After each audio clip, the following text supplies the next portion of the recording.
Religi Pagi, Pro 1 RRI Samarinda. Sekiranya kalian bertawakal kepada Allah dengan sebenar-benarnya tawakal, niscaya Dia akan memberi rezeki kepada kalian, sebagaimana Dia memberi rezeki terhadap burung. Ia pergi dalam keadaan lapar dan pulang dalam keadaan kenyang. Hadis riwayat Tirmizi. Pro 1 RRI Samarinda, pendengar Pro 1 RRI Samarinda dan juga Ustadz, ini sudah ada yang bergabung ya Ustadz ya? Langsung saja silakan. kita terima.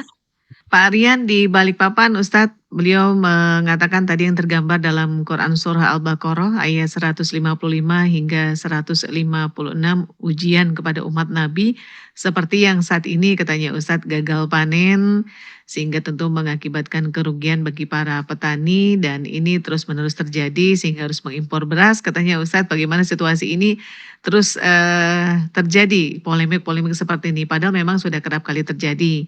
Lalu Pak Nano tadi mengenai beliau mengatakan katanya memang Ustadz tawakal itu mengapa identik dengan pasrah. Ini yang ada dalam perspektif masyarakat atau juga umat muslim ya. Tadi Ustadz juga sempat menyinggung mengenai bahwa sebetulnya tawakal itu bukan pasrah tapi ya itulah yang terjadi di masyarakat. Tadi Bu Dahlia dari Kutai Barat, ini antara relevansi antara tawakal, doa dan sabar Ustadz. Bagaimana dalam hadis ini kedudukan doa dan tawakal itu sendiri? Dari 3 penanya silakan Ustadz. Tiga pertanyaan mungkin akan kita ramu ya menjadi satu jawaban yang kita urutkan secara sistematis. Pertama bahwa tidak salah kalau kita mengartikan tawakal itu sebagai sebuah kepasrahan. Tapi yang perlu kita catat, pasrah di situ adalah sebuah penyerahan prestasi, sebuah penyerahan hasil maksimal usaha kita kepada Allah. Memasrahkan maksudnya menyerahkan secara total bagaimana akhir dari suatu upaya kita itu hanya kepada Allah. Jadi tidak memaknai pasrah itu dalam arti sebuah kekalahan atau sebuah ketidakberdayaan. Dan karena itu tawakal itu adalah senantiasa merupakan penyerta ya dari apa yang kita inginkan, kita niatkan, kita tekadkan. Sehingga tawakal itu harus di akhir, tidak bisa di depan. Nah, ketika di depan itulah yang terjadi kesalahpahaman kita kepada makna tawakal karena menjadi sebuah kepasrahan dalam arti ketidakberdayaan karena kekalahan kita. Jadi oleh karena itu kita kembalikan makna tawakal itu di bagian akhir dalam arti sebuah upaya maksimal, dalam arti menanti putusan Allah atas prestasi yang sudah kita lakukan. Nah, oleh karena itu yang kedua, ada banyak kasus terutama di surah Al-Baqarah ketika Allah menggambarkan bagaimana orang-orang kafir itu ketika dia bercocok tanam. Ya, begitu senangnya dia sudah melakukan upaya ya dengan segala maksimal. Tapi kemudian apa yang dia kira? Besok paginya dia temukan padinya, tanamannya itu tidak tumbuh baik karena ditiup angin kencang, kemudian bahkan terbakar. Itu gambaran memang di Quran di mana Allah ingin mengatakan bahwa tawakal itu kepada Allah. Begitu penting kita mengenal Allah dengan segala asbab. Bahwa orang yang disebutkan di Quran pada surah Al-Baqarah sebagai orang-orang yang kafirin, yang mereka hanya memenuhi apa yang menjadi kewajiban duniawi dalam arti sebab akibat secara natural. Betul memang sebab akibat harus kita pahami. Kalau kita bercocok tanam, kita kasih pupuk, kita kasih air, dengan itu kemudian tentu akan mudah ya tumbuh dan kemudian bisa kita panen. Tapi Allah mengingatkan kita bahwa di balik semua usaha manusia ada campur tangan Allah di situ yang harus kita sadari. Makanya Allah mengatakan antum anzaltumuha am nahnul munzilun. Apakah kamu yang menurunkan air itu atau kami atau saya, kata Allah, yang menurunkan air ketika Anda jadikan sebagai alat pengairan pertanian? Apakah Anda yang menumbuhkan ataukah saya, kata Allah? Apakah Anda yang menanam ataukah saya? Ini satu pertanyaan Allah ya untuk ditujukan kepada orang-orang yang mungkin salah paham. Kita menjalankan apa yang menjadi kewajiban kita, tapi karena Allah itu yang memiliki ketentuan akhir dari segala apa yang kita lakukan, maka jangan lupakan Allah di balik usaha kita. Dan karena itu kalau orang bisa bertawakal, dia akan tegar, dia akan tahu bahwa mungkin ada yang salah di balik semua kegagalan panen yang dia lakukan. Dan itu sebabnya kaitannya dengan doa. Tawakal dengan doa itu begitu dekat. Doa bisa di awal, bisa di akhir. Ketika di awal kita berdoa sebagai sebuah harapan, sebagai sebuah keinginan, dan tawakal itu merupakan realisasi dari apa yang kita inginkan. Nah, jadi ada keterkaitan yang kuat antara tawakal dengan doa. Doa akan mudah kemudian mengokohkan semangat kita. Dan doa juga akan bisa mengubah apa yang menjadi takdir. Dari takdir yang buruk bisa menjadi takdir yang baik. Takdir mungkin kita mendapatkan kerugian, tapi dengan doa bisa saja kemudian kita mendapatkan keberuntungan. Jadi ada kaitan erat, sehingga orang ketika bertawakal, berusaha, bekerja, bercocok tanam, begitu kuat, begitu rajin, dia lakukan dengan segala ketentuan, segala persyaratan, bagaimana kemudian tumbuh-tumbuhan itu bisa tumbuh, bagaimana tanam-tanaman bisa subur, bagaimana padi kemudian bisa dipanen. Dia lakukan itu, tidak salah, karena itu harus dilewati. Tapi Allah kembali menyadarkan kita pada sisi yang lain, bahwa kita tidak penentu.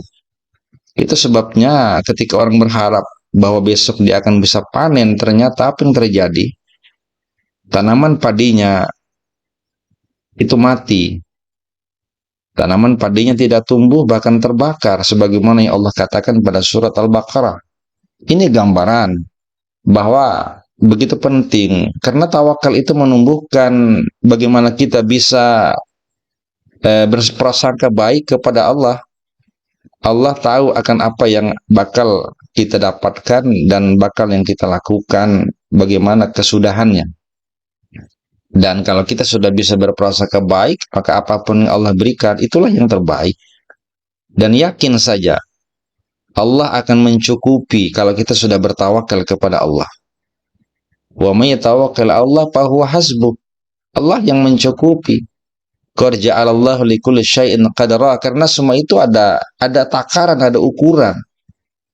Jadi orang yang bertawakal, kalaupun dia gagal panen, insya Allah Allah ganti itu dengan kesempatan yang lebih baik. Tidak sekarang, nanti, tapi tunggu saat yang tepat. Maka kemudian tawakal kadang-kadang diawali dengan sebuah kesabaran. Sabar tidak kita menanti prestasi. Alladzina sabaru wa 'alallahi yatawakkalun. Orang yang sabar kemudian dia bertawakal. Jadi ayat pada surah yang ke-16 An-Nahl itu yang mengatakan harus ada kesabaran. Dan tanpa kesabaran juga akan susah kita melakukan upaya ikhtiari atau yang disebut dengan tawakal. Jadi tawakal ada doa juga dan perlu ada kesabaran di situ. Saya kira demikian para pemirsa yang bertanya di kesempatan kali ini. Baik, demikian pendengar Pro 1 Samarinda yang sudah bertanya melalui line telepon. Saya bacakan, Ustadz, ada pertanyaan dari para penanya kami ini mengkaji ya Ustadz ya, isi-isi dari Al-Quran yang kaitannya dengan tawakal. Baik, untuk Pak Nata di Balikpapan, ini saya bacakan satu saja dulu Pak Nata. Assalamualaikum Pak Nata, mohon pencerahan katanya mengenai tafsir Quran surah Ali Imran ayat 79 hingga 80 yang juga saling berkaitan dengan Quran surat At-Taubah ayat 31 dan Al-Anbiya ayat 25 dan 29. Ini dari Pak Nata di Balikpapan Ustadz. Berikutnya ada Pak Joni di Tenggarong.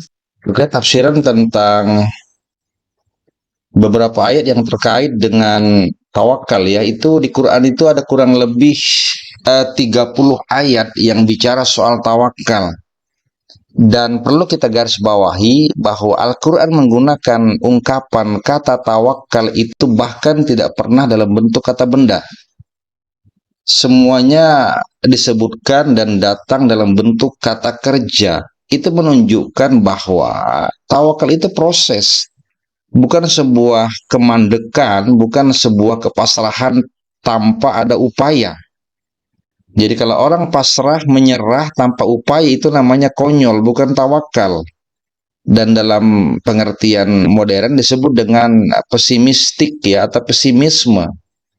Quran mengecam itu karena Allah itu mengatakan bahwa kita itu kalau sudah beribadah misalkan فَإِذَا قُضِيَتِ الصَّلَاةُ فَانْتَشِرُوا فِي الْأَرْضِ وَابْتَغُوا مِنْ فَضْلِ اللَّهِ. Kalau kita sudah selesai beribadah, meskipun kasusnya ini adalah ayat tentang sholat Jumat. Kalau kita sudah sholat Jumat atau sholat-sholat yang lain atau kita beribadah, maka apa kata Allah? Fantashiru fil ard. Kita harus bisa menyebar di permukaan bumi ini. Wabtagu min fadli. Kemudian kita cari kurnia Allah, cari rezeki Allah.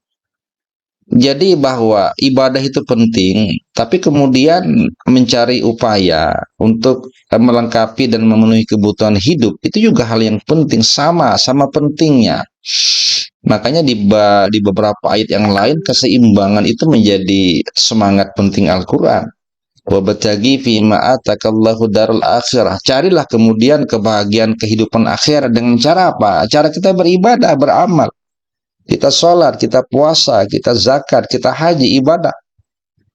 Wala tansa nasibaka minad dunia, tapi jangan lupa bagaimana nasib kita, porsi kita untuk kepentingan kehidupan dunia. Kita harus mencari makan, mencari minum, berusaha, bekerja, mencari duit, mencari kekayaan, enggak apa-apa. Allah dan Rasulullah itu mengatakan kita akan lebih baik ya menjadi orang yang kaya ketimbang menjadi orang miskin. Dan kita akan lebih baik menjadi pemberi ketimbang peminta. Itu konsep. Jadi tawakal di Quran luar biasa ketika kita amati. Semua ungkapan itu menggambarkan maknanya adalah proses yang kreatif ya, bukan sebuah kepasrahan, ketidakmampuan, ketidakberdayaan dan pesimistik ya. Kita tidak bisa serta-merta boro-boro tawakal sementara kita belum bekerja. Ya, bagaimana Allah memberi prestasi dengan pahala dan ganjaran. Kita aja kalau pengen mendapatkan ganjaran, mendapatkan upah, harus bekerja dulu. Maksimalkan upaya, maksimalkan kerja, maka upah itu menggiring ya, mengikuti bagaimana maksimalisasi dari upaya yang kita lakukan.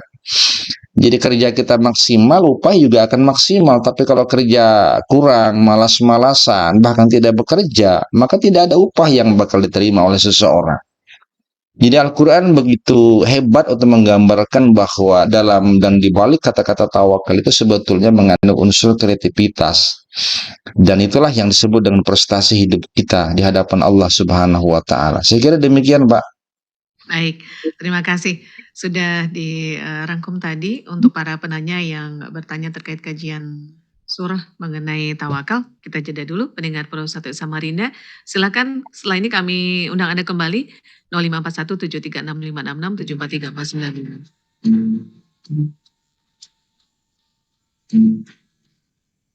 Hai orang-orang yang beriman, bertakwalah kepada Allah, dan hendaklah setiap diri perhatikan apa yang telah diperbuatnya untuk hari esok atau akhirat.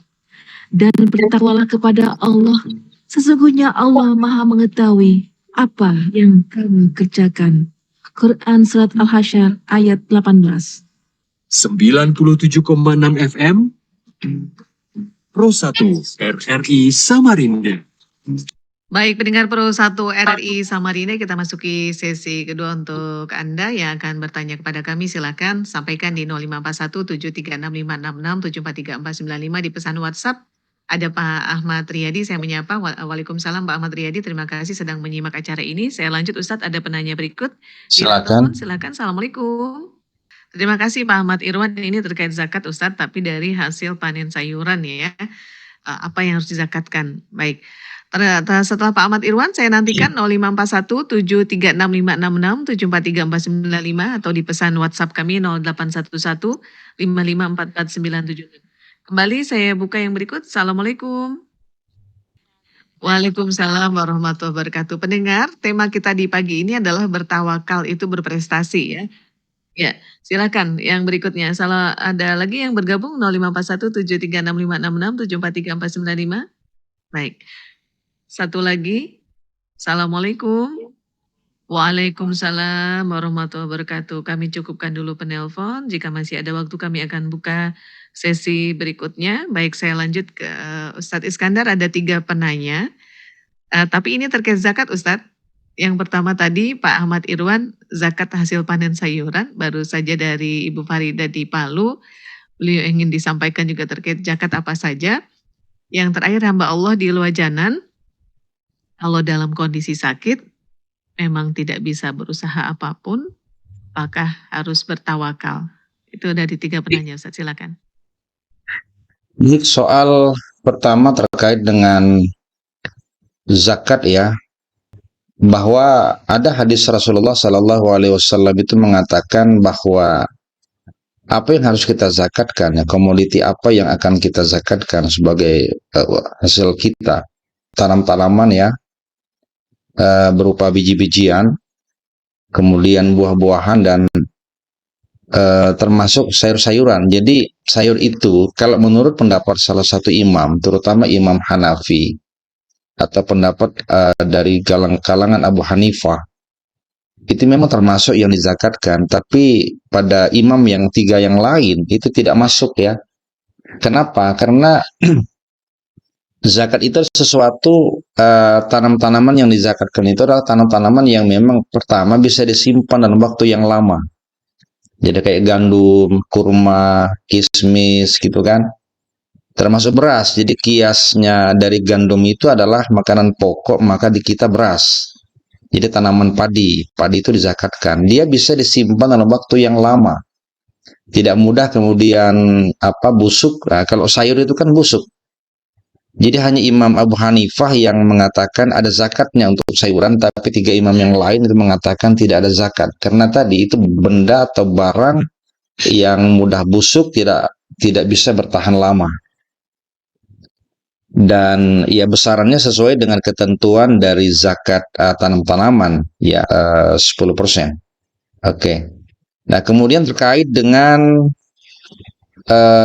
di mana kita mendapatkan musibah, dan disitulah kita diuji untuk senantiasa bertawakal kepada Allah. Perspektif kita tentang musibah itu adalah bahwa itu dari Allah. Allah memberikan musibah itu bukan hanya pada kesenangan hidup. Jadi kalau kita mendapatkan harta yang banyak, kaya raya, itu musibah sebetulnya. Cobaan, musibah itu kan cobaan. Akankah kita mampu mengelola kekayaan dengan baik? Ya, kita dapatkan dengan cara yang baik, kita gunakan dengan kebaikan. Atau justru dengan harta yang banyak akan menjadi peluang besar kita melakukan kemaksiatan. Sekarang kan dengan adanya orang yang banyak duit, banyak uang, ya banyak kejahatan yang dapat dia lakukan. Itu sebagai sebuah cobaan. Allah berikan musibah pada hal-hal yang baik ya, dengan kenikmatan hidup. Orang kaya dengan harta musibah. Atau orang yang mendapatkan kedudukan karena pangkat jabatan musibah juga. Jangan sampai dia menjadi pengkhianat terhadap kepentingan umat. Itu adalah musibah. Makanya kehalifahan pada masa pasca Rasulullah itu semua sahabat itu berikrar berjanji. Ini merupakan musibah. Musibah yang pertama adalah dan terbesar adalah ketika dia menerima amanah menjadi pemimpin. Jadi orang yang mendapatkan kedudukan, kehormatan, jangan kira itu merupakan kebahagiaan ya, tapi boleh jadi nanti akan menjadi sebuah musibah yang mendatangkan malapetaka bagi dia, karena dia tidak bisa adil, tidak bisa amanah untuk mengemban apa yang menjadi kewajiban dia sebagai seorang pemimpin. Nah, selain bahwa Allah memberikan musibah dalam bentuk kebaikan, ya tentunya Allah memberikan musibah dalam bentuk yang tidak kita inginkan. Banyak hal yang kita tidak inginkan, tapi Allah beri, itu kan musibah. Sakit misalkan, itu adalah musibah daripada Allah. Kita tidak ingin dong, siapapun tidak ingin kita sakit, kita ingin terus sehat walafiat. Tapi Allah menghendaki lain, kita akan sakit. Tapi perspektif kita bahwa sakit itu adalah cara di mana Allah menyadarkan kita. Itu satu.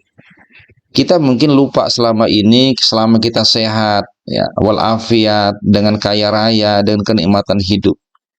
Seberapa banyak sih kita sudah beramal baik kepada Allah dengan kebaikan yang kita terima dari Allah? Begitu kita sakit, baru kita merasakan, oh begitu besar ternyata nikmat Allah. Selama ini aku ketika sehat, aku lupa beribadah kepada Allah, lupa sholat, lupa puasa, lupa zakat.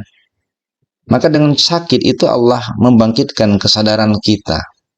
Ternyata selama ini kita lupa, kita meninggalkan, menanggalkan, menepikan Allah dalam kehidupan. Padahal Allah itu menyertai kita dengan segala kenikmatan kita. Yang kedua, jangan kira musibah berupa sakit itu adalah Allah memberikan kehinaan. Tidak, itu persangka buruk kita kepada Allah. Yang kita katakan tadi, tawakal itu menghilangkan sangka buruk kepada Allah, membangun sangka baik kepada Allah.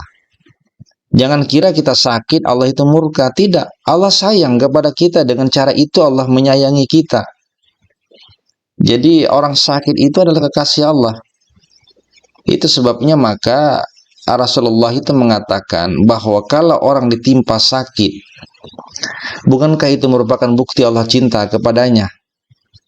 Idza habballahu 'abdan ibtalahu, kalau Allah itu mencintai hambanya, Allah berikan dia musibah, terutama sakit. Jadi orang sakit itu Allah yang ngasih, Allah yang beri, sebagai bukti Allah cinta kepadanya. Kenapa Allah cinta kepadanya, Allah sayang kepadanya? Karena dengan musibah yang dia terima dari Allah, itu dengan musibah itulah dia akan terhapus segala dosa dan kesalahan dia. Jadi musibah berupa penyakit yang ditimpa, yang kita derita, itu kafarah, itu menjadi penebus atas dosa-dosa yang kita lakukan sebelumnya. Maka yakin saja, ketika kita sakit, itu artinya Allah menghapuskan dosa-dosa kita.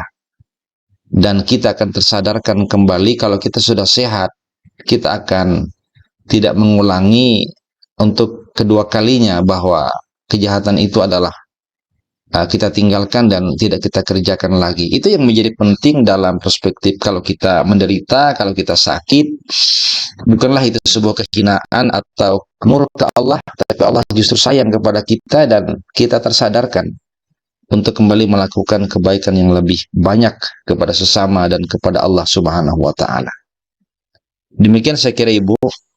Ya, ya. Masya Allah, terima kasih Ustadz. Ini yang menjadi jawaban Ustadz sekaligus juga nasihat ya bagi saudara-saudara kita, hamba Allah dan juga yang lainnya yang mungkin saat ini sedang dalam kondisi sakit mendengar Pro1 Samarinda. Ya, di bagian akhir Ustadz, ini insya Allah semua pertanyaan juga sudah terjawab. Terima kasih pendengar dan juga sedang menyaksikan di fanpage FB Pro1 Samarinda. Sebelum menutup dengan doa, mohon berkenan Ustadz menyampaikan intisari dari perjumpaan kita di pagi hari ini. Silakan Ustadz.